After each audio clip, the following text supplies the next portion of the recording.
আলোয় ভুবন ভরা অনুষ্ঠানে আপনাদের স্বাগত জানাই।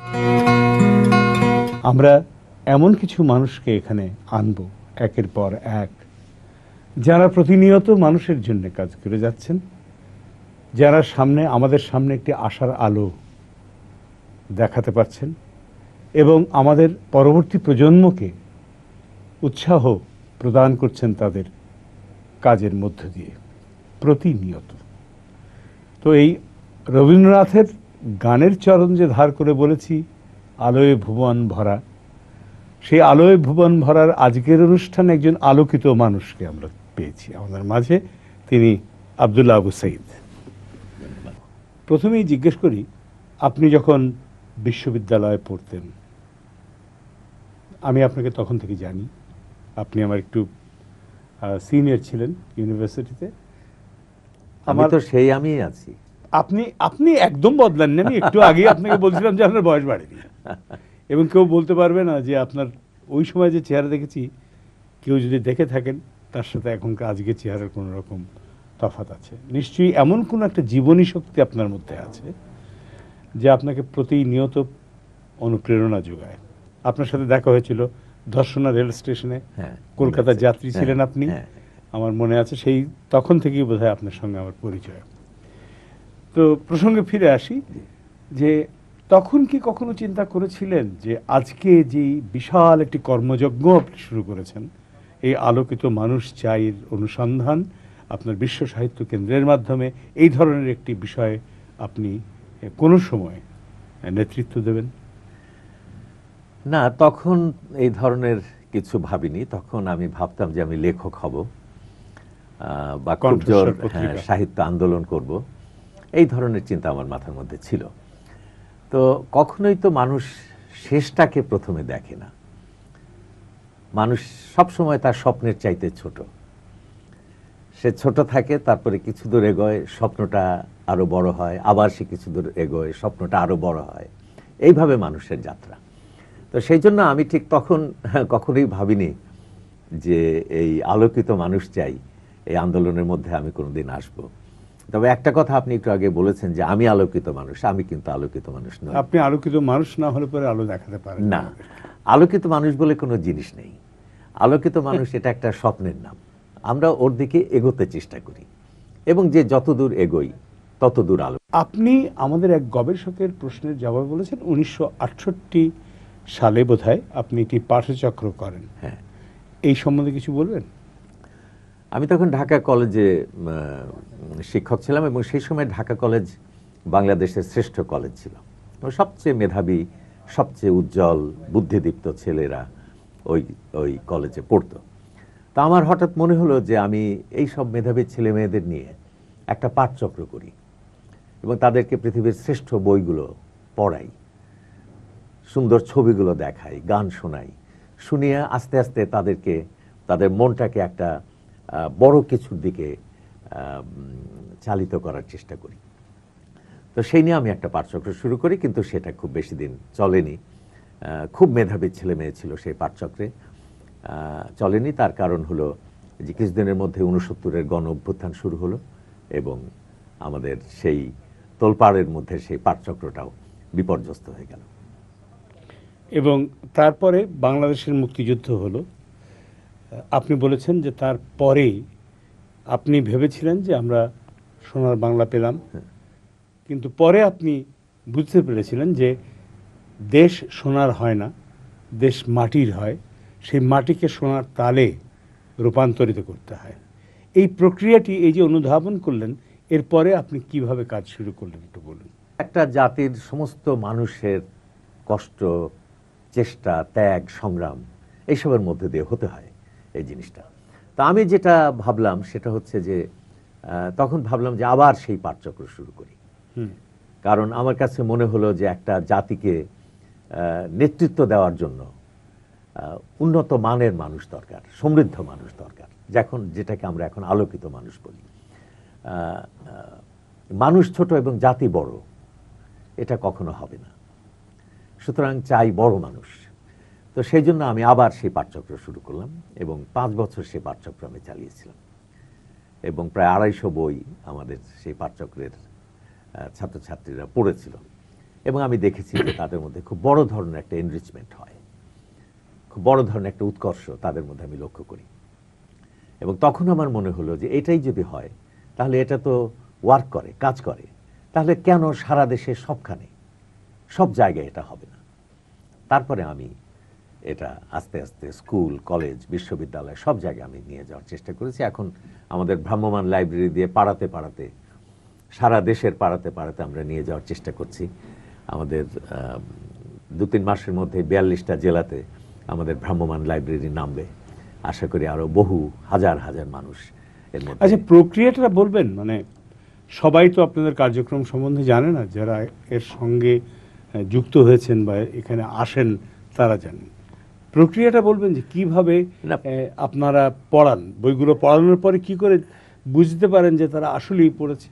না, সেটা এক একটা স্তরে এক এক রকম। যেমন স্কুলে প্রত্যেক ক্লাসের জন্য আমরা 16টা বই রাখি, এবং আরো 9টা বই থাকে অতিরিক্ত বই প্রত্যেক ক্লাসের ছাত্রীদের জন্য। তো তারা এই বইটা সারা বছর ধরে পড়ে, প্রত্যেক সপ্তাহে একটা বই নেয়, এক সপ্তাহ ধরে পড়ে, পরের সপ্তাহে ফেরত দেয়, আবার নতুন বই নেয়। এভাবে পড়ে পড়ে বছরের শেষে আমরা তাদের একটা মূল্যায়ন পরীক্ষা নিই।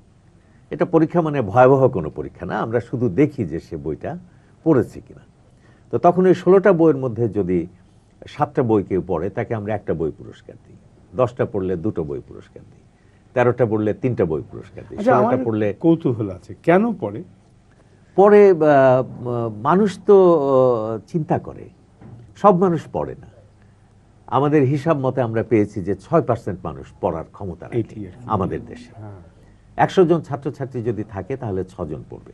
আর ছাত্রছাত্রীর কথা বারে বারে বলছে এই জন্য যে আমি তরুণদের ব্যাপারে উৎসাহী। আমি সেটাই এর পরের প্রশ্নই আসছে। হ্যাঁ, কারণ তারা কচি, তারা অনুভূতি প্রবণ, তারা স্পর্শকাতর, তারা উৎকর্ণ, তারা উন্মুখ, তারা জানতে চায়, তারা বড় হতে চায়, তাদের মধ্যে স্বপ্নের কোনো শেষ নেই। সুতরাং আমি যদি তাদেরকে ইন্সপায়ার করতে পারি তাহলে আগামী প্রজন্মকে আমি ইন্সপায়ার করলাম। আমাকে একজন বলেছিলেন যে আপনি বুড়োদের পড়াতে পারলে আমি আপনার নামে এই করব। তা আমি বললাম যে আমি একটা তুচ্ছ মানুষ বলে কি আমার জীবনের সময়েরও কোনো দাম নেই? আমি বুড়ো পড়িয়ে জীবন নষ্ট করব?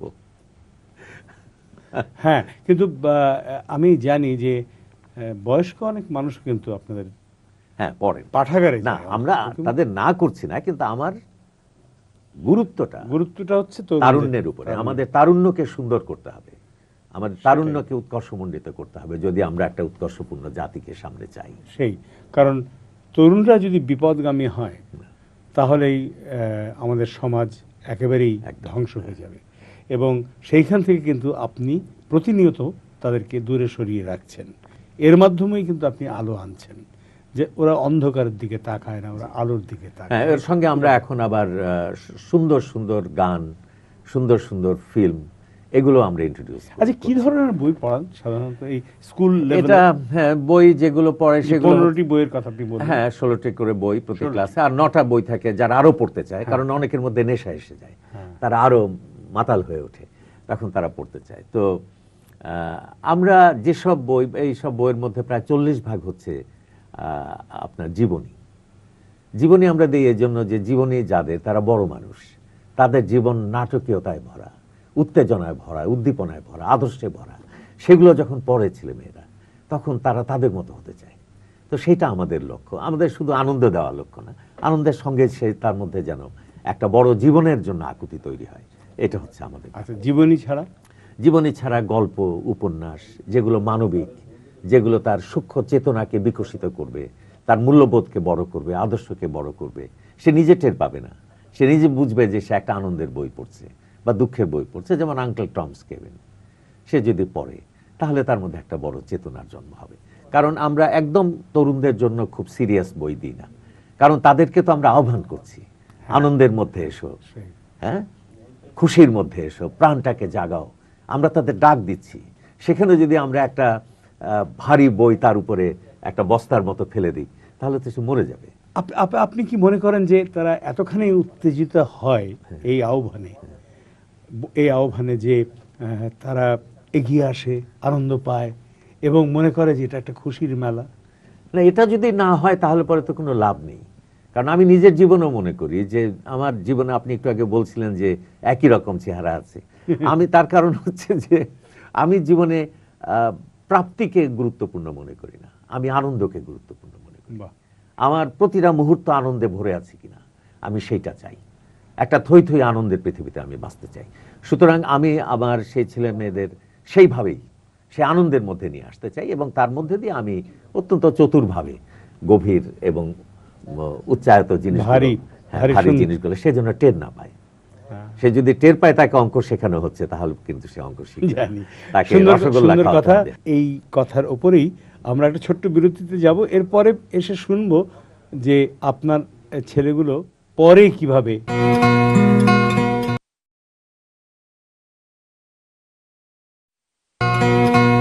এই যে তরুণরা আপনার সান্নিধ্যে আসে,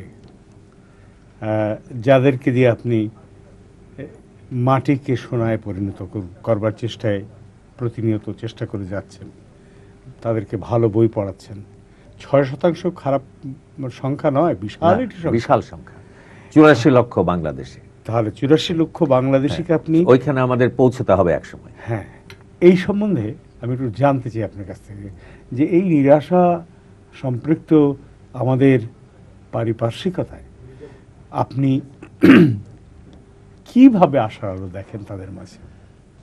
না, আপনি একটু আগে বলছিলেন যে এখন সুসময় নয়। আমি মনে করি না যে কোনো সময়ই সুসময়। পৃথিবীতে কোনো কালে কোনো সময় সুসময় ছিল না। সব সময় দুঃখ ছিল, অভাব ছিল, পাওয়ার মতো অনেক কিছু ছিল, করার মতো অনেক কিছু ছিল, এবং মানুষ সেটা করার চেষ্টা করে। আজকে আমাদের ড্রয়িং রুমে যে হতাশার কথা উচ্চারিত হয়, আজ থেকে হয়তো 80 বছর আগেও ড্রয়িং রুমের কথাবার্তা শুনলে প্রায় একই রকম কথাবার্তা উচ্চারিত হতো। দুঃখ আছে, এবং দুঃখের সঙ্গে যে সংগ্রাম করে তার নামই নায়ক। ভিলেনের সুবিধা হচ্ছে যে ওর সংগ্রামটা করতে হয় না, জমিদার অমক চৌধুরীর ছেলে হলেই তার হয়ে যায়, কিন্তু নায়ককে স্ট্রাগল করতে হয়। সুতরাং আমি মনে করি যে আমাদের যে ছেলেমেয়েরা বড় হবে তারা যেন সংগ্রামী হয়ে ওঠে। তার মনটা যদি উন্মোচিত হয় তাহলে সে বড়কে জানবে এবং বড়র জন্য এগিয়ে যাবে। এই বড়র জন্য এগিয়ে যাওয়াটা মানেই আশা। একবার কথা প্রসঙ্গে বলেছেন আমাদের এই গবেষণা যিনি করেছেন তার কাছে, যে চলতে চলতে যার বদন শ্রান্ত, সেই শ্রান্ত বদনের চাইতে সুন্দরতর শোভা তুমি কোথায় দেখতে পাবে, সুতরাং চলো চলো। এই বিষয়ে একটুখানি। না, এই কথাটা আছে ঐতরেয় ব্রাহ্মণের মধ্যে, উপনিষদে। তো ওখানে বলছেন যে সেই ঋষি বলছেন যে আমাদের তো 4টা কাল আছে, এখন তো কলিকাল, মানে সব খারাপ। এখন এর আগে ছিল দাপর, তার আগে ছিল ত্রেতা, তার আগে ছিল সত্যযুগ, মানে যখন দুধে কোনো ভেজাল ছিল না, খাঁটি, সব ছিল খাঁটি। তো উনি বলছেন যে আসলে এটা নয়। আসলে আমরা যখন ঘুমিয়ে থাকি তখন হচ্ছে কলিকাল, আমরা যখন জাগি তখন হচ্ছে দাপর, আমরা যখন উঠে দাঁড়াই তখন হচ্ছে ত্রেতা, এবং যখন চলতে শুরু করি তখন হচ্ছে সত্যযুগ। সুতরাং চলো চলো। এবং তারপরে উনি এই কথাটা লিখেছিলেন যে চলতে চলতে, অর্থাৎ পরিশ্রম করতে করতে, যে ব্যক্তির বদন শ্রান্ত, যে ব্যক্তির মুখ ক্লান্তি নেমে এসেছে যার মুখে, সেই মুখের চাইতে সুন্দরতর শোভা তুমি কোথায় দেখতে পাবে? অর্থাৎ কাজের জয়গান, কর্মই হচ্ছে মুক্তি, এবং কাজের ভেতর দিয়ে একটা জাতির সত্যিকার অগ্রসর হয়। আমরা কতটা ভাবলাম, বসে বসে লেজ নাড়লাম, তার উপরে কোনো কিছু নির্ভর করে না। এবং এই যে কাজ করবার যে অনুপ্রেরণাটি, এইটি আপনি আপনার কর্ম মাধ্যমে তাদের সামনে নিয়ে আসতে পেরেছেন বলে আপনার বিশ্বাস? এটা আমি বলতে পারবো না, তবে তারা সবাই কাজের মধ্যে আছে। তাদের সঙ্গে তো তাদের তো চিনি না। আমাদের সারা বাংলাদেশে 500 শাখা আছে, আজকে ভ্রাম্যমাণ লাইব্রেরি সব জায়গায় যাচ্ছে। আমার সঙ্গে তো তাদের দেখা নেই, কিন্তু আমি জানি তারা কি করছে। অনেক জায়গায় আমি যাই, অনেক জায়গায় গিয়ে গিয়ে তাদেরকে উজ্জীবিত করি, এবং তখন দেখি যে তাদের মধ্যে যে আশা, তাদের মধ্যে যে উৎসাহ, সেটা আমার চাইতে বেশি। এবং এটা কি একদম সব মিথ্যা হবে? বীরের রক্তস্রোত, মাতারে অশ্রুধারা, এর যত মূল্য সে কি ধরার ধুলায় হবে হারা, স্বর্গ কি হবে না কেনা, বিশ্বের ভাণ্ডারী শুধিবে না এত ঋণ, রাত্রির তপস্যা সে কে আনিবে না দিন। আমরা কাজ করছি, আমি এটাকে গুরুত্বপূর্ণ মনে করি। এর রেজাল্ট আমার কাছে কোনো বিষয় নয়। আপনি দীর্ঘ 27-30 বছর ধরে কাজ করে চলেছেন, এই পৃথিবীর পথ চলেছেন। আপনার কি এখন কোনো সময় শ্রান্ত মনে হয় নিজেকে? কখনো কি এই ধরনের প্রশ্ন দেখা দেয় মনে, যে এগুলো করে কি লাভ হলো? না, আমি তো আগেই বলেছি যে আমি ফলের জন্য কাজ করি না, আমি এই মুহূর্তের আনন্দের জন্য কাজ করি। এবং সুতরাং কি হলো কি পাইনি তার হিসাব মিলাতে মনমোর নহে রাজি। এইখানেই আমার একটি প্রশ্ন। কি হলো আমি জানি না, বুঝতে পেরেছি। এই কথাটিও আপনি কিন্তু বলেছেন। আমি যে আমাকে ব্যবহার করেছিলাম এইটা আমার কাছে গুরুত্বপূর্ণ। কারণ এমনিও তো আমি মরবো, হ্যাঁ, না তা তো বটেই, তাই না? আমি কাজ করলেও মরবো, না করলেও হ্যাঁ, মরবো। তা তো সুতরাং বটে। কাজ করে মরাই তা তো বটে, কিন্তু আপনার মধ্যে কি কোনো কৌতূহল আছে জানবার যে কি হলো আসলে? এটা আমি ঠিক বলতে পারবো না। তার কারণ একটা শিশু বা একটা মানব সন্তানের যে বিকাশ, এটা একটা দীর্ঘ, এটা একটা রহস্যময় প্রক্রিয়া। কে কোথায় যাবে কেউ জানে না। আজকে আমরা এই দেশের যাদেরকে খুব পরিচিত যেসব মানুষ, খ্যাতিমান, আমি যখন আপনাকে দর্শনা স্টেশনে দেখেছিলাম প্রায় বালক, তখন কি আমি ভাবতে পেরেছিলাম যে আপনি আলী যাকের হবেন? কেউ জানে না যে কোথা থেকে কে স্ফুলিঙ্গের মতো বের হয়ে চলে যাবে, এটা কেউ জানে না। আপনার সেই দেওয়ান গাজীর কিচ্ছা যখন আমি দেখেছি বা গ্যালিলিও দেখেছি, আমার কাছে জ্যোতির্ময় দৃশ্যের মতো মনে হয়েছে। আমার মনে হয়েছে এই কি সেই আলী যাকের, যাকে দর্শনা স্টেশনের মধ্যে একটা থেমে থাকা কম্পার্টমেন্টে আমি একসময় দেখেছিলাম প্রায় বালক। না, তো সুতরাং প্রক্রিয়া চলুক এবং তার মধ্যে আনন্দ উচ্ছ্বলিত হোক, কেমন প্রাণ জেগে উঠুক, তার মধ্যে থেকে ওটা বেরিয়ে যায়। এবং শূন্যের চাইতে তো এক বেশি, একের চাইতে তো 10 বেশি। তো সুতরাং বসে থাকার চাইতে ওঠা বেশি, ওঠার চাইতে হাঁটা বেটার, হাঁটার চাইতে চলা বেটার। সুতরাং আমরা চলছি, দ্যাটস অল। আমরা যদি এরকম একটি যুব সমাজ করতে পারি যেখানে আমরা এই আনন্দটি এই ধরনের কর্মকাণ্ডের মাঝে, তাহলে হয়তো বেশ বিশাল সংখ্যক একটি প্রায় অকর্মণ্য তারুণ্যকে আমরা জীবন্ত করে তুলতে পারবো। আপনার কি তাই মনে হয়? না, অকর্মণ্য তারুণ্যকে নিয়ে আমি ঠিক কাজ করি না। না, আপনি কাজ করবার জন্য আমি সকর্মক তারুণ্যকে নিয়ে কাজ করি। কেমন? যারা বেস্ট তাদেরকে নিয়ে কাজ করি, যারা চিন্তাশীল, যারা মননশীল, যারা কিছুটা দার্শনিক, আমি তাদের নিয়ে কাজ করি এবং বিশ্বাস করি তাদের মধ্যে নেতৃত্ব যখন আসবে তখন তারা এই নির্জীব এবং অকর্মণ্য এবং প্রাণহীনদের তারা টান দিয়ে তুলে ফেলতে পারবে। আপনি জানেন যে আমাদের ছেলেবেলায় অনেক ভাই বোন থাকতাম আমরা, আমি 11 ভাই বোন ছিলাম আমরা, অনেকের বাড়িতে এরকম ছিল। তো মা কি 11 জনকে একসঙ্গে দেখতেন? তা না, মা প্রথমকে দেখতেন বা দুজনকে দেখতেন, তারা আবার তার পরের জনকে দেখতো, তারা পরের জনকে দেখতো।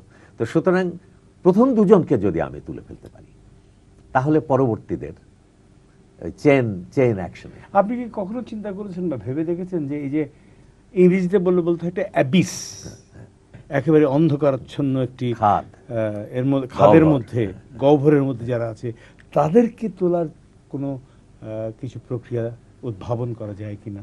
প্রক্রিয়া দিয়ে এটা হবে না, এটা মানুষ দিয়ে হবে।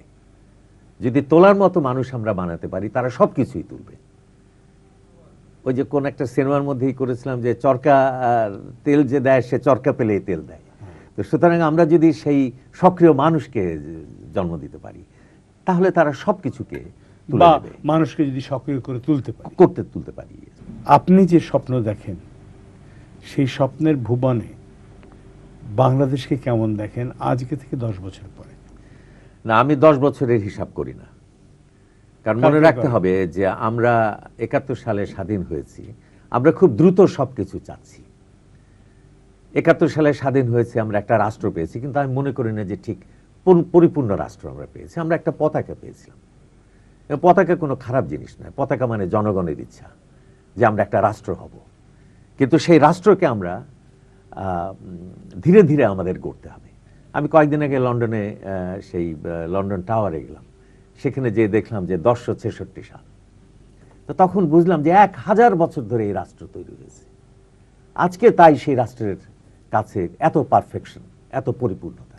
আমরা কি 35 বছরে সেই পরিপূর্ণতা পাবো? আবার একই সাথে তো মানে আজকে যারা বিশ্বের উপরে ছড়ি ঘোরাচ্ছে তাদের জন্ম তো 300 বছর আগে। না, 300 বছর আগে নয়, তাদের জন্ম, তারা ইউরোপিয়ান, তাদের জন্ম বহু আগে, ওই 1066 সেইভাবে সালে। দেখছেন। হ্যাঁ, আমরা রাতারাতি আমরা কোনো কিছু করতে পারবো না। তো এই রাষ্ট্রকে আস্তে আস্তে আমাদের ফ্রেমওয়ার্কটা, কাঠামোটাকে শক্ত করে মজবুত করে আস্তে আস্তে গড়ে উঠবে। খুব স্লোলি এটা হয়। আমরা সবাই এক জীবনের মধ্যে সব চাই। আমরা কোথায় যেন খুবই ব্যক্তিকেন্দ্রিক, আমি পাবো তো, আমি দেখে যাবো তো। 2-3টা জেনারেশন তো এমনিতে স্যাক্রিফাইস করতে হয়। চীন করেন এই 2টা জেনারেশনকে স্যাক্রিফাইস, তাই না আজকে সমস্ত পৃথিবীকে সয়লাভ করে দিচ্ছে। আমরা তো কেউ স্যাক্রিফাইস করতে রাজি না, এবং যে সবচেয়ে বেশি খায়, এই সমাজকে সবচেয়ে বেশি লুণ্ঠন করে, সেই সমাজের জন্য সবচেয়ে ব্যথিত এবং এবং সেই সবচেয়ে তাড়াতাড়ি হ্যাঁ রূপান্তর এবং বলে যে সেই জন্যই তো ভাই এই দেশ তো জানোয়ার, এখানে তো থাকা যায় না, এই জন্যই তো ভাই কানাডায় একটা ফ্ল্যাট কিনে ফেললাম গত বছর। যেসব কাজ ভালো কাজ করবার চেষ্টা করছি, যেটা করে ইংরেজিতে বলে ফিল গুড ফ্যাক্টর, করে ভাল লাগে অন্তরে, সেই সব কাজ মধ্যে ফ্ল্যাট কেনাটা পড়ছে না আর কি গত বছর।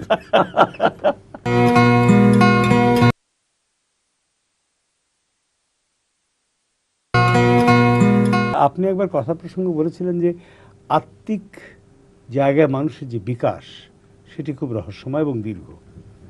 এর উপরে একটু কিছু এটা এবং সময় সাপেক্ষ।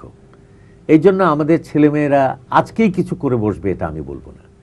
ধীরে ধীরে ধীরে ধীরে তাদের সেই বিকাশ, বিকশিত মন কাজ করবে তাদের জীবনে, এবং তারা যখন কর্মজগতে প্রবেশ করে আজ থেকে 25-30 বছর পরে, যখন তারা গুরুত্বপূর্ণ হবে, তখন এই মন, এই বিকশিত হৃদয় কাজ করবে। কারণ শৈশবেই সেই জিনিস যা মানুষ মৃত্যু পর্যন্ত বহন করে। সুতরাং শৈশবকে যদি আমি সুন্দর করে তুলতে পারি, বড় করে তুলতে পারি, তাহলে সারা জীবনকেই বড় করে তুললাম। তো সুতরাং আমি মনে করি যে আমাদের ছেলেমেয়েরা আজ থেকে হয়তো 20-25-30 বছর পরে গুরুত্বপূর্ণ ভূমিকা রাখবে। আমাদের প্রাইমারি এডুকেশন মানে কখনো ভেবেছেন যেটা পরিবর্তন করা উচিত, কিংবা করলে কিভাবে করা উচিত, বা কি জিনিস নিয়ে আসতে পারে এই বালকরাই আনন্দ পাবে, বালিকারাই আনন্দ পাবে? আমরা যখন ছোট ছিলাম তখন স্কুলগুলো ছিল কাঁচা, কিন্তু মাস্টাররা ছিল পাকা। আজকে স্কুলগুলো পাকা হয়ে গেছে, মাস্টাররা নেই। আমরা যে শিক্ষকদের কাছে আমি আমার স্কুল জীবনে পড়েছি, কলেজ জীবনে পড়েছি, বিস্ময়কর, এত আনন্দ, এত দীপ্তি, এত জ্যোতি আমার শৈশবকে, কৈশোরকে ভরে দিয়েছে একদম। আজকে সেই শিক্ষককে তো স্কুল পাচ্ছে না, কলেজ পাচ্ছে না, প্রাইমারি স্কুল পাচ্ছে না। কারণ ছাত্র কার কাছে আসে? সে তো কতগুলো ঘরের কাছে আসে না, দালানের কাছে আসে, কতগুলো মানুষের কাছে আসে। সেই মানুষের মধ্যে যদি আলো না থাকে, সৌন্দর্য না থাকে, স্বপ্ন না থাকে, আনন্দ না থাকে, তাহলে কি করে প্রাইমারি স্কুলের আমাদের 2 কোটি প্রাইমারি ছাত্রছাত্রী, মনে রাখতে হবে 2 কোটি পৃথিবীতে খুব অল্প দেশের জনসংখ্যা, এত শিশু, তাদেরকে আমরা কিভাবে পিষ্ট করে, কুৎসিত পাঠ্য বই, কুৎসিত তার ভাষা, কিছুই তারা বোঝে না, শিক্ষকরা পড়ান না, পড়াতে পারেন না, আনন্দ নাই তাদের মধ্যে, তারা বিরক্ত, হতাশ, কি হবে শিক্ষকতা করে? এই অবস্থায় মুক্তি খুব কঠিন। আপনি কি নন ফর্মাল প্রাইমারি এডুকেশন সম্বন্ধে ভেবেছেন কখনো, যে এটা কিরকম হতে পারে? প্রাইমারি এডুকেশনটা একটা রাষ্ট্রের ব্যাপার, এত বড় জিনিস, এটা আলাদা আলাদা ভাবে মানুষের পক্ষে করা সম্ভব না। সুতরাং ওই রাষ্ট্র ব্যবস্থাটা কি ওটা সুন্দর করে তুলতে হবে, ফর্মালটা কি সুন্দর করে তুলতে হবে, তার মধ্যে নন ফর্মাল মেজাজ এনে। আপনার আলো যারা পেয়েছেন আপনার কেন্দ্রের কর্মকাণ্ডের মধ্যে দিয়ে, তাদের মধ্যে কেউ কি এই শিক্ষক হবার বা শিক্ষকদেরকে অনুপ্রাণিত করবার ব্রত গ্রহণ করেছেন বা কাজ করছেন? হ্যাঁ, আমার কাছে 1010 ছেলে মেয়ে সরাসরি আমার সঙ্গে থেকেছে, এবং আমি তো মনে করি যে তাদের অনেকেই আমি তো এখন ঠিক স্কুলে আমি জানি না স্কুলে কারা যাচ্ছে বা কলেজে যাচ্ছে, কারণ স্কুলে যাওয়া তো একটা দুর্দান্ত সাহসের ব্যাপার। যে যোগ্য হয়ে উঠলো ইউনিভার্সিটিতে যাওয়ার জন্য তাকে তো স্কুলে যেতে হবে। সুতরাং রাষ্ট্র ব্যবস্থার মধ্যে এমন কিছু থাকা উচিত যে স্কুল শিক্ষকের বেতন হওয়া উচিত সবচেয়ে বেশি। এটা বহু দেশে আছে। প্রাইমারি শিক্ষক হচ্ছেন সবচেয়ে কোমল হৃদয় নিয়ে কাজ করতে হয় তাকে, সবচেয়ে কল্পনাপ্রবণ হতে হবে তাকে, আমরা খুব বড় সবচেয়ে বড় কথা মমতাশীল বলি, হতে হবে তাকে। মানুষ গড়ার কারিগর হ্যাঁ, ইত্যাদি ইত্যাদি, কিন্তু তারা আসলে এটা হয় না। আছে অনেক ভালো শিক্ষকও আছেন, কিন্তু কথা হচ্ছে যে তারা আউট নাম্বার, সংখ্যায় কম, সুতরাং এটা ঠিক বড় ধরনের প্রভাব বিস্তার করে না। আচ্ছা, আপনি তবুও কি আশার আলো দেখেন? হ্যাঁ, আমি তো আশার আলো দেখি। আমি আশার আলো দেখি এই জন্য যে আশা লাভজনক। আশাই তো শক্তি। এবং আমার যদি মিথ্যাও হয়, সব যদি মিথ্যা হয়, তবু আমি আশা করব। কারণ নিরাশ হয়ে কি হবে? আমি মরে যাব। নৈরাশ্য মানে তো মৃত্যু। সুতরাং আমি আশা করি এবং আমি জানি যে আমি যদি আশা করি, মানুষ যা বিশ্বাস করে তা সত্য হয়ে যায় একসময়। আমি মিথ্যাকেও যদি বিশ্বাস করতে থাকি, আমি একসময় সত্য হয়ে যাব। আপনি এক জায়গায় বলেছিলেন যে কাজ হচ্ছে, আপনি বলেছিলেন কাজ হচ্ছে গঙ্গা জল, ভিক্ষুকের পাই হচ্ছে গিয়ে লক্ষ্মী।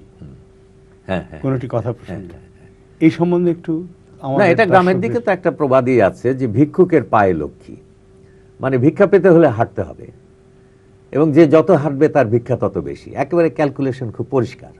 সুতরাং কাজ, কাজ এবং কাজ, এবং সেই সঙ্গে আশা যে হবে। এই যে কাজ করার যে প্রক্রিয়া এবং এই কাজ করা থেকে যে আনন্দ আসতে পারে, এই বিষয়ে আপনি কি আশাবাদী? হঠাৎ একদিন হবে না, কিন্তু ধীরে ধীরে ধীরে ধীরে আমাদের দেশ, আমার শৈশবে এই দেশ কোথায় ছিল আর আজকে কোথায়। আমরা মতিঝিল কমার্শিয়াল এরিয়াতে ফুটবল খেলতাম, এটা ছিল একটা সবুজ মাঠ। ঢাকার সবচেয়ে বড় দালানটা ছিল তখন 4 তলা, একটা দালান ছিল। আর আজকে ঢাকা কোথায়? সারা দেশ কোথায় চলে গেছে আমরা ভুলে যাই, আমাদের স্মৃতি খুব কম। কেমন, আমি ছেলেবেলায় একটা অরণ্য জঙ্গল দেখেছি এই দেশকে। জিন্নাহ সাহেব এই দেশকে পাকিস্তানের মধ্যে নিতে চাননি প্রথমে। কি হবে কলকাতা যদি না থাকে, তাহলে ইস্ট পাকিস্তান দিয়ে কি হবে? একটা শিক্ষাহীন, আলোহীন, অন্নহীন একটা দেশ। সেইখান থেকে আজকে আমরা কতটা এগিয়ে চলে গেছি, এরপরও আমরা বিশ্বাস করি না, আশা করি না। এটা আমার কাছে খুব অবাক লাগে। একটা রাষ্ট্র পেয়েছি, কেমন এডুকেশন, প্রত্যেকটা শিশু প্রায় আজকে বিদ্যালয়ে যাচ্ছে, কত রাস্তাঘাট, কত ব্যবসা বাণিজ্য, কত কাজ, কত টিভি চ্যানেল, কেমন কত অভিনেতা, এরপরও আমরা বলছি যে আমাদের দেশে কিছু হয়নি। আমি মনে করি যে এটা ঠিক না। আমি বলতে চাইছিলাম যে এই যে বিশাল কর্মযজ্ঞ, এই কর্মযজ্ঞের প্রতি কিভাবে, কেন, মানে যেই ছেলেটি সামান্য কিছু পয়সা দিলে পরে একটি ড্রাগ অ্যাডিকশন হতে পারে, আর যে রাস্তায় রাস্তায় ঘুরে বেরিয়ে মেয়ে দেখতে খুব ভালোবাসে, সেই যুবকটি বা যুবতীটি কেন এই পথে আসবে, কেন বই পড়বে? প্রথম কথা, মানুষ মূলত কিন্তু খুবই ইতিবাচক। মানুষ ভালো কিছুই চায়। যে ঘুষখোর, যে নিজের কাছে জানে যে সে একটা ঘৃণিত ব্যক্তি, তাই না, সেও কিন্তু বড় কিছু দেখলে, একটা সৎ লোককে দেখলে সম্মান করে। পৃথিবীর সবচেয়ে খারাপ মানুষও ভালো কিছু দেখলে তাকে ভালোবাসে। তার কারণ আমরা প্রত্যেকেই ভালো হতে চাই, এটা আমরা জন্মগতভাবে, এটা আমাদের ইনস্টিংক্টিভ ব্যাপার। সেই জন্য প্রত্যেকের মধ্যে ভালোর আকুতিটাই প্রধান। রবীন্দ্রনাথ এটা বলেছিলেন এক জায়গাতে যে আমার মতে এ জগতে ভালোটারই প্রাধান্য, মন্দ যদি 43, ভালোর সংখ্যা 57। এটা যদি না হতো এই পৃথিবী চলতো না। তো শিশুদের মধ্যে ভালো হওয়ার আকুতিটাই আছে, ওটা যদি তার সামনে আমরা দিতে পারি, তাহলে সে খারাপের দিকে যাবে না।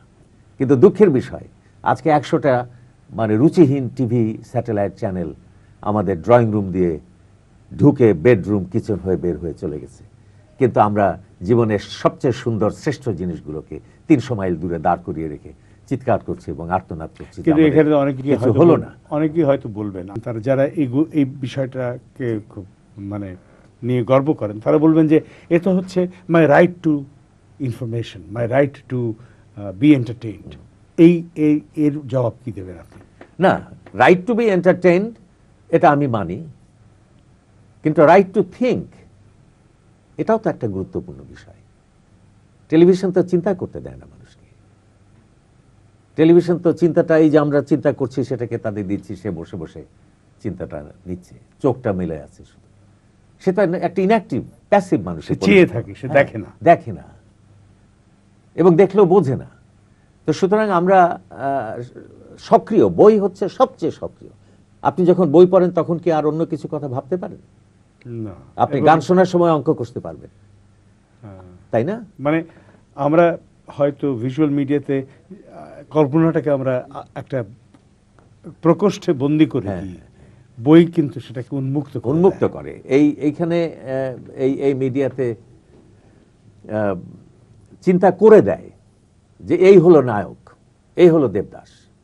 কিন্তু আমি যখন বই পড়ছি, 1 কোটি মানুষ যদি দেবদাস বইটা পড়ে, তাহলে 1 কোটি দেবদাসের জন্ম হবে। সুতরাং একটা অন্তহীন স্বাধীনতার জগতে আমাদের মুক্তি করছে। তো এটা কত বড় জিনিস। আপনি ম্যাগসাসে পুরস্কার পেয়েছেন, এটি একটি বিশাল অর্জন। আমাদের এশিয়ার প্রায় নোবেল প্রাইজ বলে অনেকে, যে এশিয়ার নোবেল প্রাইজ, আপনি সেইটি পেয়েছেন। এবং আপনার সাক্ষাৎকার আমি দেখেছি, বিবিসিতে দেখেছি। আপনি সংক্ষেপে বলুন তো, আপনার কি মনে করেন যে এই স্বপ্ন দেখানোটার জন্যই আপনাকে এইভাবে স্বীকৃতি দেওয়া? না, আমি স্বীকৃতিটা আমার কাছে না, আমি আগেই আপনাকে বলেছি যে প্রাপ্তি আমার লক্ষ্য নয়। রবীন্দ্রনাথ এই কথা কত সুন্দর করে বলেছেন যে পথের প্রান্তে আমার তীর্থ নয়, পথের দুধারে আছে মোর দেবালয়। ঠিক আছে, কিন্তু আমি মনে করি স্বীকৃতিটা ঘটনা নয় পৃথিবীর। আমরা যে খুশি হই, আমরা যে আনন্দে বাঁচি, আমরা যে জীবনকে ব্যবহার করি, জ্বালাই, মোমবাতির মতো জ্বলতে জ্বলতে একসময় শেষ হই পরিপূর্ণ, এইটাই হচ্ছে জীবনের সবচেয়ে বড় আনন্দ। আপনাকে অসংখ্য ধন্যবাদ আমাদের অনুষ্ঠানে আসবার জন্যে, এবং দর্শকদের পক্ষ থেকে আপনাকে ধন্যবাদ।